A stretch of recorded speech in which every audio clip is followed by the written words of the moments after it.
Bubdy? Did you enjoy watching the Human Olympics? I had the time of my life. Though to be fair, that was mostly because of all the catnip I did. Catnip Joe really came through for us, didn't he? Be sure to give him my thanks. I already did. I left a bird on his porch. Oh, God, I've been meaning to send something. That catnip was the best part of the Olympics. Which event was your favorite? I loved synchronized running. It was incredible how in sync they were. What? That's not a sport. Sure, it was each human with their identical twin running in perfect unison. Mind-blowing. I don't know what you were watching, but that's not at the Olympics. Maybe I was seeing double from all the catnip I did. That must be because they have synchronized swimming. Humans swimming? Yeah, right. They don't even have fins or gills. What do they just toss them in some water and whoever doesn't sink wins the prize? Bubdy, we watched this just the other day. Did you really pay no attention? So much catnip. Humans do swim in the Olympics. What they lack in biology, they try to make up for with a can-do spirit. Let me guess. They don't compete against fish? Of course not. Think what that would do to their self-esteem. I imagine the fish would feel pretty good. I imagine they would. Next you're gonna tell me they compete in jumping, but they don't invite kangaroos. Actually... What? So they just pick a skill that they're ill-suited for, eliminate species who are good at it, and then give themselves prizes? Well... Is the Olympics just an attempt to make themselves feel better? If you were a human, wouldn't you want to feel better about it?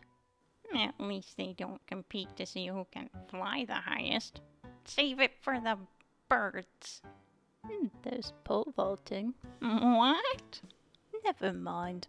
Look, they may not be the fastest, or the strongest, or the brightest. Case in point, I get to stay home and sleep all day while they have to work.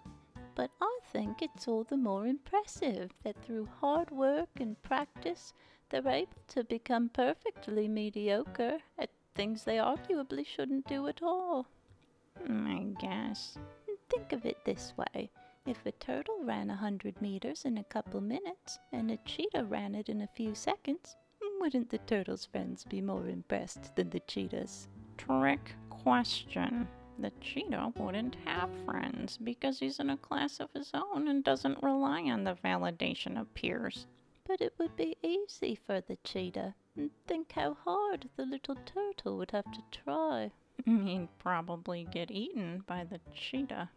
The perils of being tasty. I guess the turtle would be the fastest of its kind, and all his little friends would be super excited.